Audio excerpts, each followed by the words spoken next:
ตายปะนี่น้ำไหลตลอดแม่จะลงมามื้อเช้าตายอยู่บ่ตายจักโตตาย12 ตัวปลายังตายปลาดุกบ่ปลาดุกอย่างเดียวเลยเออมันอันว่ามาแต่ไก่ได้มันเหงาน้ำแน่เมื่อวานนี่ก็ได้เอาให้ปลาดุกพี่เลยเนาะเอาถอกซะด้วยโดยอันนี้เห็นมันติดมันนั่นน่ะกระล่างลงไปมันกระมังครับ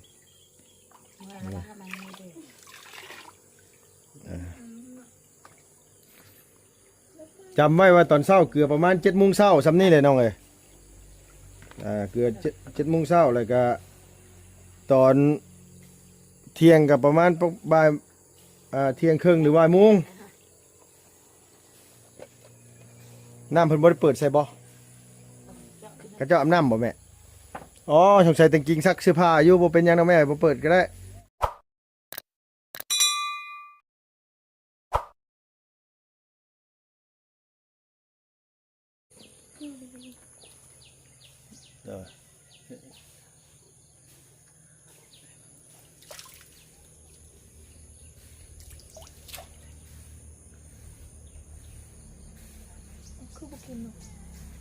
ฮะ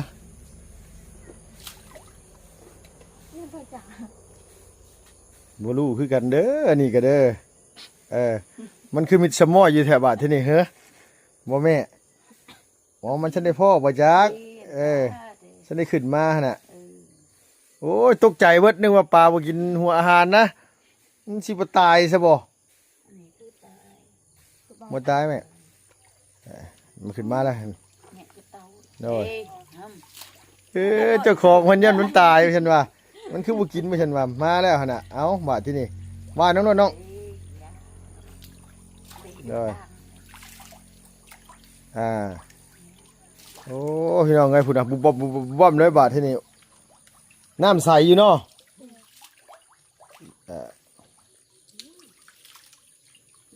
ทั้งพี่เลยน้องทั้งพี่เลยทั้งนี้เลยมันมาวันถึงไงเลยทางบ่ออันว่าอันนั้นน้ำบ่อปลาเข่งกับปลานิ่นน้ำมาทางนี้อันนี้ก็เป็นบ่อแบบเห็ดแบบธรรมชาติเลยตัวนี้เทพื้นใช้ทรายฮะ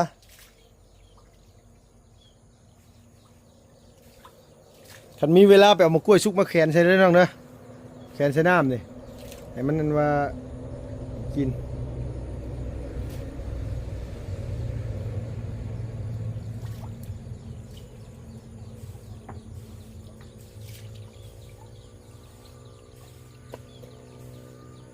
โอ้ปลาเค็งกับอันว่าปลานิน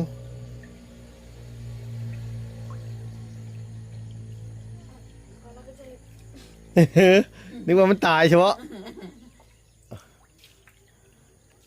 บ่ตายดอกน้ำไหลปะนี่น้ำไหลตลอดแม่จะลงมามื้อเช้าตายอยู่บ่ตายจักโตตาย12 ตัวปลายังตายปลาดุกบ่ปลาดุกอย่างเดียวเลยมันอันว่ามาแต่ไก่ได้มันเหงาน้ำแน่เมื่อวานนี่ก็ได้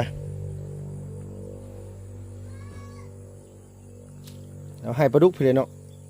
เอาถอกซะด้วยโดยอันนี้เห็นมันติดมันนั่นน่ะกระล่างลงไปมันกระมังครับ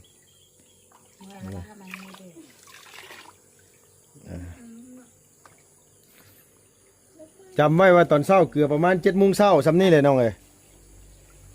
เกือบ7 โมงเช้าเลยก็ตอนเที่ยงกับประมาณบ่ายเที่ยงครึ่งหรือบ่ายโมงน้ำเพิ่นบ่ได้เปิดใส่บ่กระเจ้าอาบน้ำบ่แม่อ๋อสงสัยแต่งกิ่งซักเสื้อผ้าอยู่บ่เป็นหยังนะแม่บ่เปิดก็ได้โดยสบายดีเด้อน้องเด้อสบายดียามเช้าๆพี่น้องเอ้ยหาแต่ล้างหน้าแล้วบ่จักบ่ ยังบ่ทันกินข้าวเช้าใช่ปะยัง เราพี่น้องกลับทักทายสบายดีช่วงเศร้าๆพี่น้องมาแต่เศร้าแน่มื้อนี้เพราะว่าลุงสิไปเมืองน้องเนาะพี่น้องไปหาทางอีหล่าผู้หนึงผู้ดีผู้ใหญ่ใจดีเพิ่นฝากเงินมาให้ลุงไปเป็นสะพานบุญให้ทางน้องเพิ่นซื้อข้าวสารอาหารแห้งไปเพื่อว่าให้น้องได้อยู่ได้กินมาสันว่าแล้วก็ซื้อสุดนักเรียนไปให้น้องในจัก2 โตมาสันว่าแต่ว่าทั้งนี้ทั้งนั้นก็ทำบ่รู้ว่าน้องคนใส่ไส้ยังเบอร์ยังเนาะหัวอาหารกินแห้งมาเนาะข้าวบ่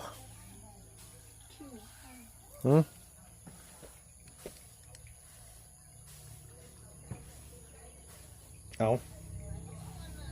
พากันอิ่มเลยบ่คือบ่ขึ้นมากินมาที่นี่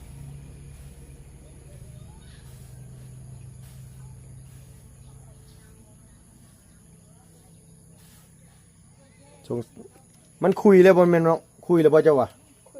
คุยแล้วเนาะเจ้าแซ่ไว้ฮอดบ่10 นาที10 นาทีเออไปบายมันได้มันข้าวกินมันข้าวแห้งไปใส่มื้อนี่ไปเสียหญ้าสวนได้เนาะสวนนี้โอ้โดยหญ้าขึ้นลายแล้วบ่ซื้อปลาดุกมานี่ตกอยู่ประมาณ3,200,000 กีบทั้งหัวอาหารทั้งอีหยังทุกอย่างเลยพี่น้องเอ้ยเนาะแล้วก็มาซื้อท่ออีกประมาณนี่ก็400,000 ปลายซื้อท่ออันนี้มื้อนี้ว่าสิซื้อท่ออันว่าขุดลงมาใส่พี่บัดยังบ่ทันดอกมื้อนี้ว่าสิไปเมืองน้องก่อนไปทางพุ่นก่อนเพราะว่าเพิ่นฝากกันมาหลายมื้อจับเลยกลับมาจังเฮ็ดใส่ท่อนี้ก่อนก็ได้ดอกใส่สายยางก่อนแล้วน้องเนาะกินแล้วข้าวเช้านี่แต่ว่าคันว่างก็มาขุดบ่อไว้เด้อมาขุดบ่อไว้อันว่าแยกปลาตัวใหญ่ออกคันบ่ซั่นนี่มันสิกินกันเองปลานิ้นนี่เนาะบ่แม่นปลานิ้นพี่น้องปลาดุกเนาะปลาดุกมันสิกินกันเองตัวใหญ่มันสิกินตัวน้อยคันตัวใดมันใหญ่ดื่นกันหลายก็ต้องแยกออกตัวใดมันน้อยก็เฮาก็ต้องอันว่าเอาไว้มองนี้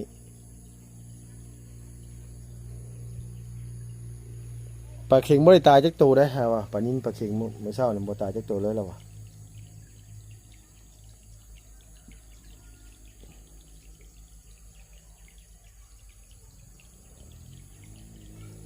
เฮาก็บ่ฮู้คือกันบ่ได้ถามเพิ่นคักว่าปลาพันธุ์โตนี่เฮาสิจือเกลืออันเทื่อละจักขีดเนาะ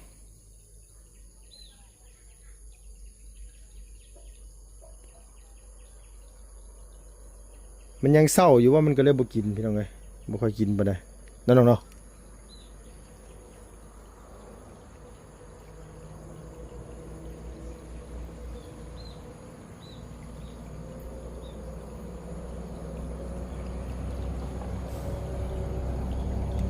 ตัวนี้เป็นปลานิ่มกับปลาเค็ง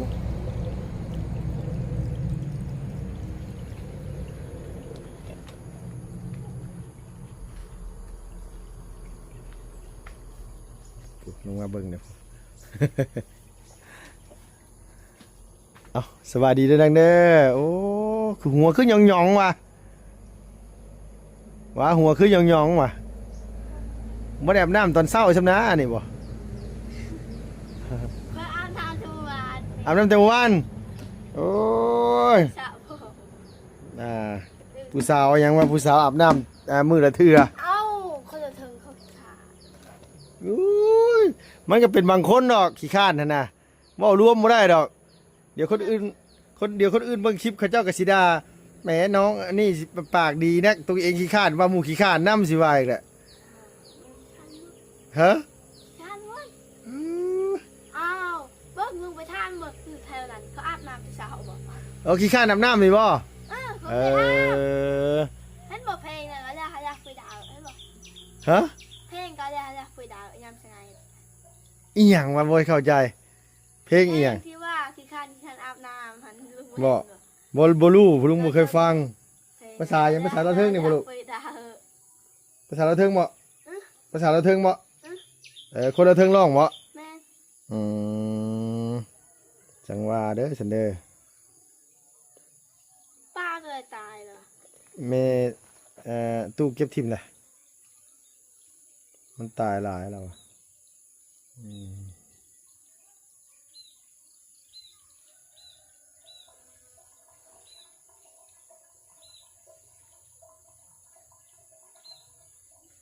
อันนี้เป็นทางน้ำไหลออกพี่น้องเลยเนาะ ป้าตัวนั้นป้าเน้นก็ไปเห็นตัวนั้นตัวนี้ นี่ดิลูกปลานิ่นกับปลาเข็งมีแต่ว่าคันว่างกับไปเอากล้วยชุกมาใส่เสือกใส่แขวนลงไปให้มันตอดกินดูนะขึ้นมาบุบบับอยู่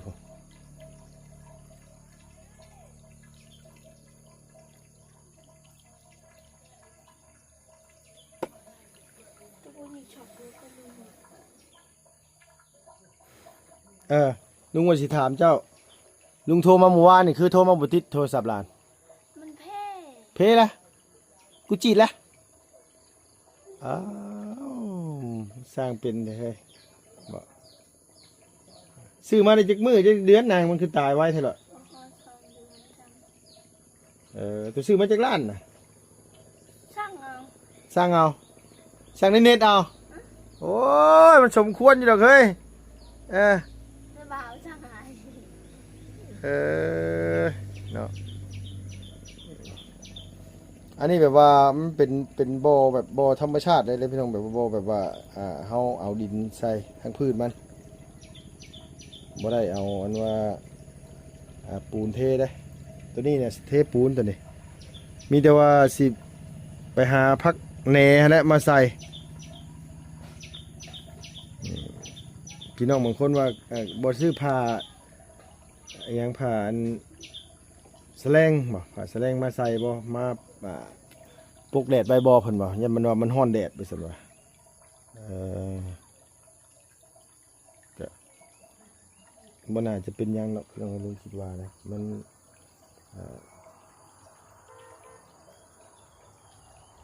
น้ำไหลตลอดอยู่น้ำเพิ่นอาบน้ำแบบยังเรียบร้อยตอนเช้าแล้วก็เพิ่นก็สิปล่อยมันไหลตลอด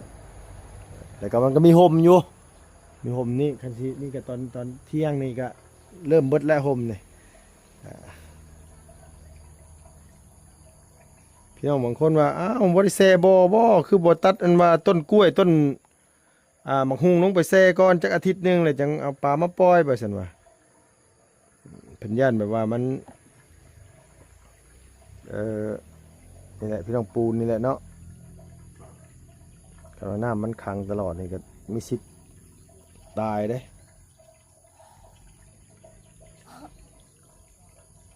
เอาคือบ่ปากบ่จริงเป็นได้เด้นี่ฮะบ่เป็นหยังคือบ่เว้าบ่ปาก ไม่ได้เป็นยัง บ่ได้เป็นหยังบ่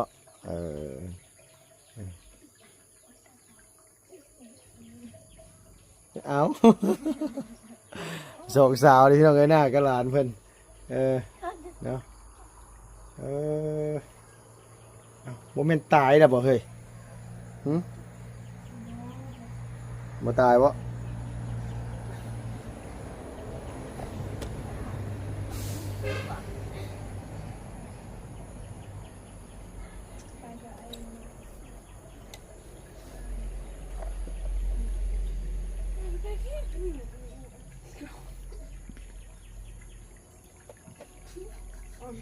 น้ำนี่ทอน้ำตัวนี้คือไงมันไหลลงมาที่น้ำมันเขาเปิดเสร็จตัวนั้นมันล่นมาที่พี่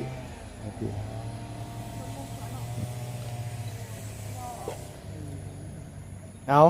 ว่าอย่างกันฮะว่าไม่ได้ว่าอย่างกันฮะ เขาเอาเรื่องเฮา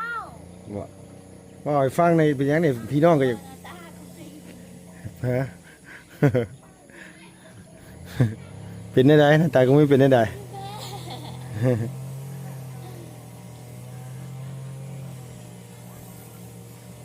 อืมบ่ค่อยกินเนาะเลี้ยงเนาะปลาดุกบ่ค่อยกินเนื้อเนาะลูกเนาะมันเป็นหยังวะพี่น้องเอ้ย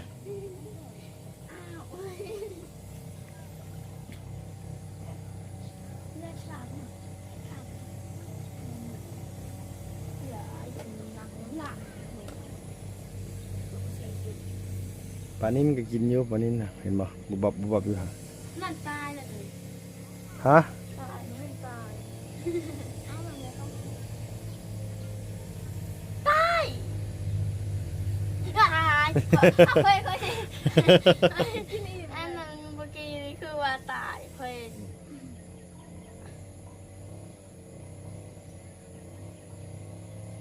นี่คือการเห็ดคือตายคุณมันเต่าจ้า อืมเฮียงเพิ่นเฮ็ดหยังหลังออดแอดอยู่เสียงจักบ่เออสบายลูกหลานอย่าบายมันข้าวกินมันแห้ง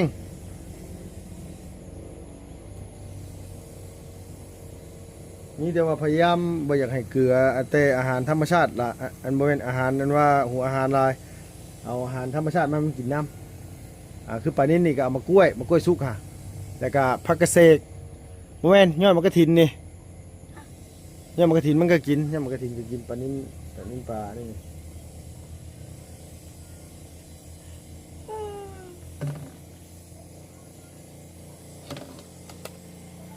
ตัวนี้บ่เลี้ยงจะว่ามันตายเมื่อกี้นี่ลูก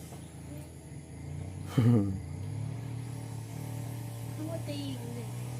หน่อยมันอิ่มเนี่ย ตอนนั้นถือกันเนี่ยบอกว่าตีงเลยบอกว่ามันตายมันก็ตีง หน่อยบ่อสำนี่เอามาหลายโพดพี่น้องไว้ซื้อลุงซื้อมาเป็นพันตัวคันสองบ่อนี่บ่อละ500เนี่ยคือ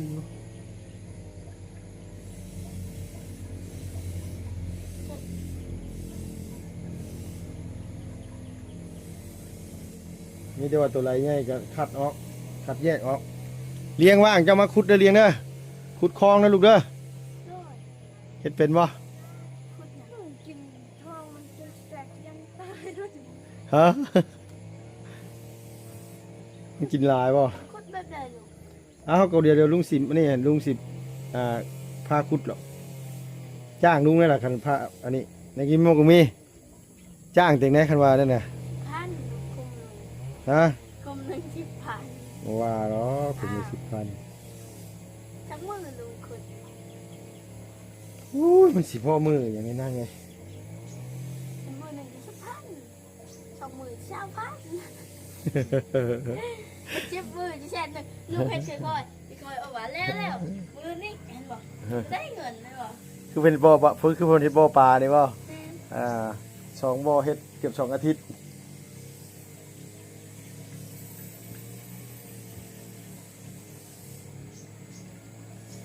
ได้ละพี่น้องเอ้ยปลามาเลี้ยงมาทีนี้แต่ว่า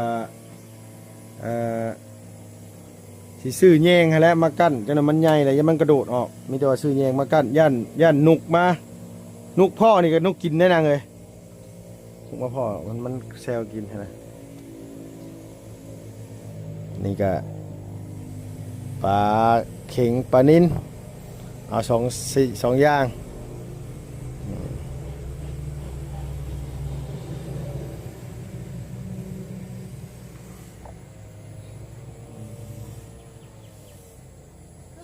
หรือว่ามันค่อยกินไปสิละมั้งเนาะมันบ่เป็นว่ามันสิกินบาทเดียวเนาะใช่เนาะมีแต่ว่าลุงสิเดินทางไปเมืองน้องก่อนพี่น้องเอ้ยพอดีว่ามาบอกน้องเพิ่นเกลือปลามาที่เช้าเนี่ยไปเมืองน้องก่อนบัดนี้ยังไม่ได้กินข้าวเช้าเลยได้ลุงก็ได้ฮะ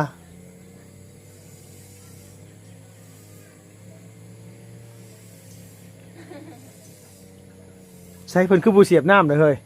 แต่กินซักผ้าวะแต่กินซักผ้าแต่เช้าพี่น้องไอ้ลุงมาลุงกินซักแต่เช้าพุ่นไงเสื้อผ้า ไม่ตาย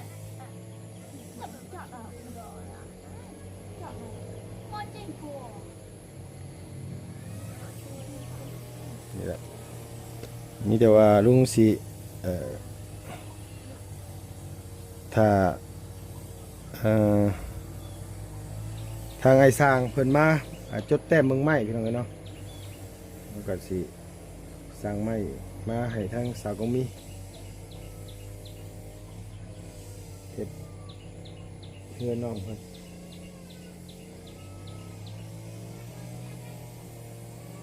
อันตัวกินลายก็ขึ้นมากินตลอดอันตัวบ่กินก็บ่ขึ้นมาเลยโอ้ยเนาะอันนี้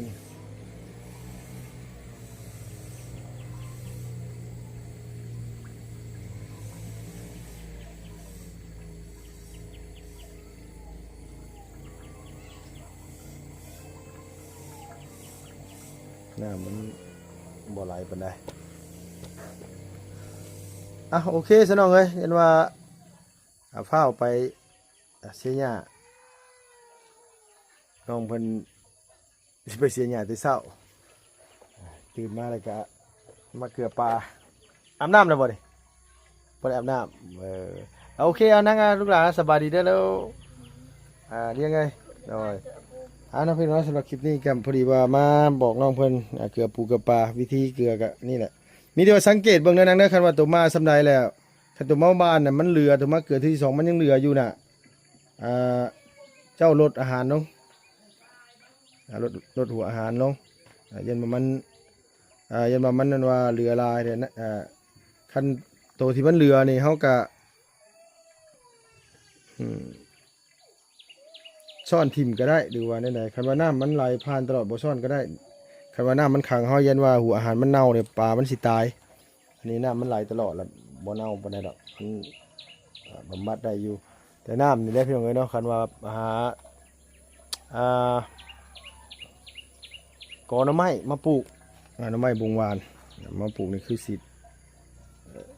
งามคักจักหน่อยนี่ก็ทั้งคอกหมูแน่ทั้งอันว่าบ่อปลาแน่ทั้งลุมหุ้นกับปลูกหน่อไม้ขายโอ้ยซ้ำสิขายเนาะ เลี้ยงปลาเลี้ยงหมูขายนั่นล่ะเนาะบุญมีแล้วซื้อก็ซื้อของมีบุญยังมีอีกต่างหาก โอเคพี่น้องเอ้ยแซวน้องเพิ่นเล่นในสิเราเห็นเศร้าๆไม่แต่ว่าขอบคุณในไลน์พี่น้องเนาะที่เข้ามาติดตามและรับชมแล้วก็คอมเมนต์เข้ามาเพิ่นว่าอ้างปลาได้แซ่ได้ขาเชื่อได้ย่างเพราะฉะนั้นยันปลามันนอกน้ำนอกในตายได้เพราะฉะนั้นปูนมันอันนี้เพราะฉะนั้นเนาะก็บอกน้องเพิ่นแซ่ไว้แล้ว3-4 มื้อเลยล่ะแต่ว่าปูนขาวก็ห้วยเลยล่ะพี่น้องเอ้ยเนาะได้สำใดก็สำนั้นแหละแต่ว่าถ้าติดตามมันเลี้ยงหลายตัวมันก็ต้องตายอยู่แล้วปลาดุกตัวใดใหญ่ได้สีขุดคลองแยกออกได้สิเห็ดคลองใหม่เพราะว่าคันสีจ้างเขาเจ้าก็บ่อใหม่ออกไปก็เบิดแหละเงินก็ได้บ่มีแหละ เหนื่อยรองอปั้นแหละมันเงินไปทองเลยสิเอาใช้เงินมาก่อสำนี่ก็ยังเบิดหลายเลยนะเพื่อนว่าทั้งคอกหมูเนี่ยทั้งบ่อปลาเนี่ยก็ต่อไปเลยนี่ก็โหซ้ำสีเลี้ยงปลาอันนี้ก็ทดลองเมื่อก่อนคันว่าสมมติว่ามื้อหาหกไปแต่มันดีมันได้ก็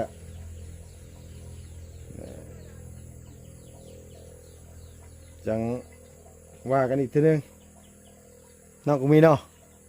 อันนี้นี่หวังขายบ่ดูว่าหวังกินนี่หวังกินซื้อเนาะ